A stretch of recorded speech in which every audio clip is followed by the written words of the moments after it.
Çfarë na tregojnë këto dy urime, sidomos në urimin e Rubios, duket sikur se diçka nuk shkon presh. Kupton gjeti nga kjo gjë?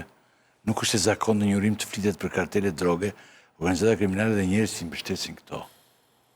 Po, në një urim festiv nuk ka qenë e zakonshme, sepse është thënë në raporte që publikon Departamenti i Shtetit, në qendrimet tjera, në marrëdhëniet bilaterale kanë qenë bile theksuara këto probleme, një urim festim dhe kjo ka bërë përshtypje, që pse është vendosur aty, por mendoj se është një urim që reflekton pak a shumë gjithë atë pjesë, atë politikë të Shtetit Bashkuar të Amerikës në Shqipëri, por që është dhe politikë e tyre e madhe, politika e tyre e sigurisë, që lidhet me luftën kundër karteleve të narkotrafikut dhe lëndëve narkotike, tani është prioritare dhe është vend duke edhe në takimet me pashme, edhe me dumanin në Departamentin e Shtetit, në vetëm në pritje që është dhe një zyrtari shqiptar në Departamentin e Shtetit, në qëndrimit e ambasadës këtu, dhe duke që kjo është problem madhor, dhe duke u përfshi në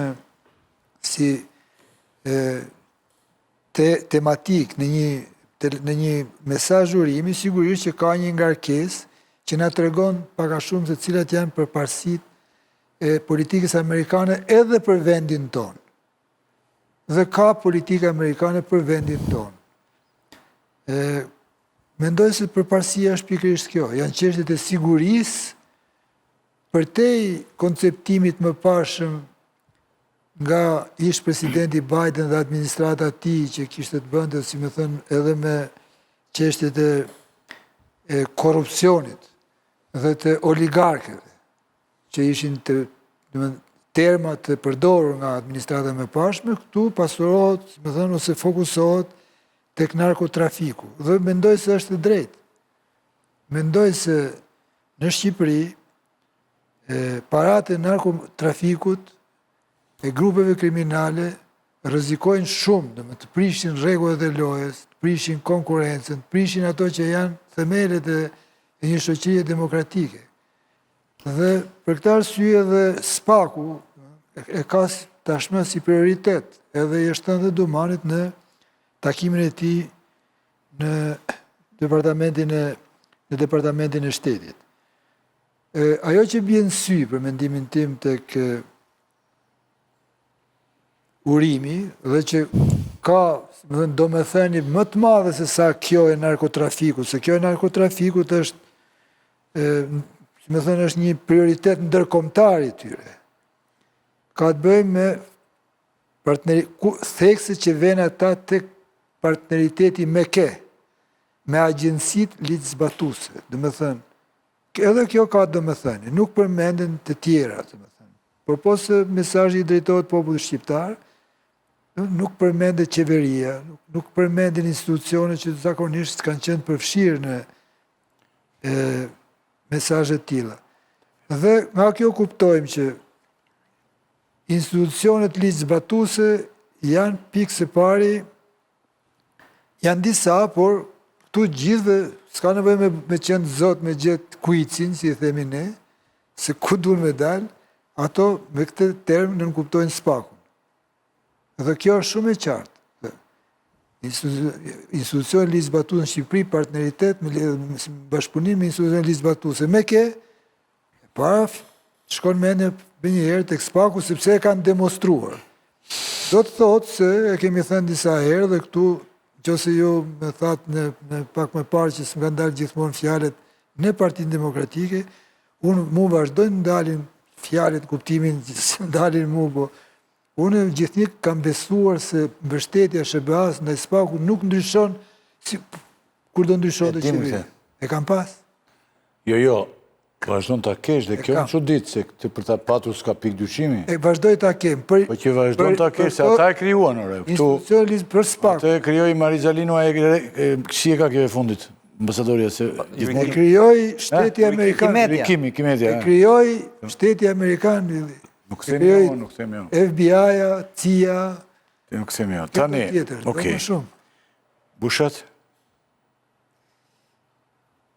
Po e lidh të kjo e precit për do me thënë,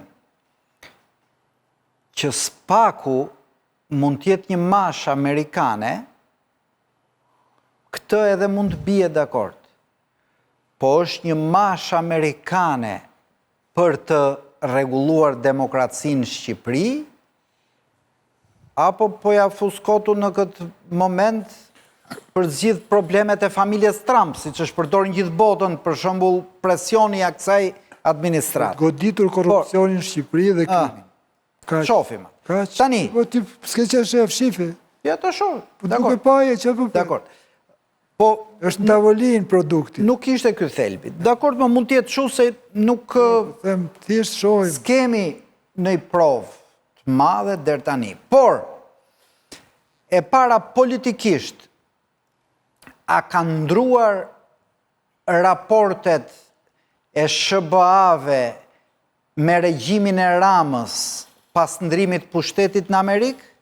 Kjo është një gjë evidente. Pra, ne jemi nga qëndrimi administratës Biden, që erdhi na e tha dhe këtu sekretari shtetit, sa të lumtur jeni ju është shqiptarë që keni një lider dhe udhëheqës si Rama, në një administratë që bën zgjedhjet dhe Ramën nuk e uron personalisht. Në një administratë që të uron për ditën e pavarësisë dhe për festën e themelimit të Shqipërisë, kujton kartelet e drogës dhe grupet kriminale. Edhe sot bilesta ajo deklarata që kishin dhënë për Report TV, pyeteshin për Ballukun, por thoshin grupet kriminale, siguria... Krimi transnacional, pra droga. Ashtu, droga. Pra, që ka një thyerje që duket është evidente. Problemi është, kjo thyerje, në fakt, po të shikosh gjithë opozitën shqiptare i ka ngrit në qell.